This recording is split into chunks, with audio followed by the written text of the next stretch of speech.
She slammed the paper on the old wooden gate and yelled, "This land is no longer yours. HOA rules say it belongs to the community now." My 93-year-old mother stood there, her hands shaking but her voice still firm. "This ranch has been mine since before you were born. You have no right."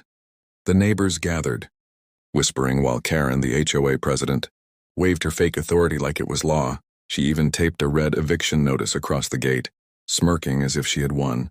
My mother tried to tear it down, but Karen shoved her cane aside and hissed, "Touch that paper and I'll call the police.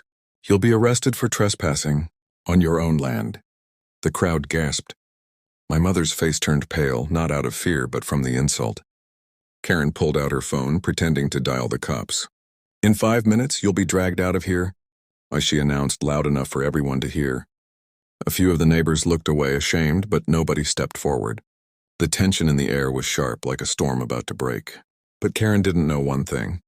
I had just pulled up at the end of the dirt road. I saw her wagging her finger at my fragile mother like she was some criminal. My boots hit the gravel hard as I walked up. Karen's smirk vanished for a second. Then she sneered again. "Oh, and who are you? Another squatter?" I looked her dead in the eye and said calmly, "I'm her son."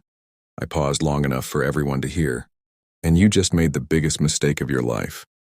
The way her face twitched, half confused, half offended, told me she had no idea who she was dealing with. My mother finally smiled for the first time that day, whispering just loud enough for Karen to hear, "My boy doesn't scare easy. He was a Navy SEAL." The whispers in the crowd turned into a low buzz. Karen froze, her phone still in her hand, but her confidence started to crack. And for the first time, it wasn't my mother who looked small, it was Karen.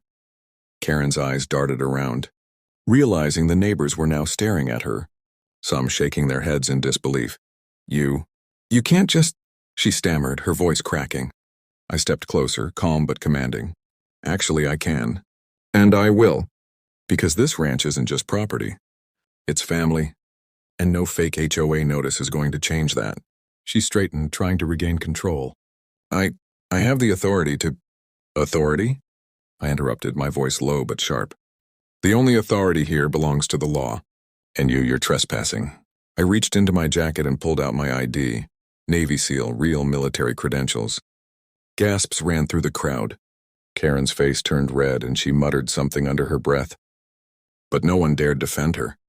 Before she could recover, I gestured to the security cameras mounted on the barn. This was just the beginning. Watch the full HOA Karen story in my long video. Link is in the description.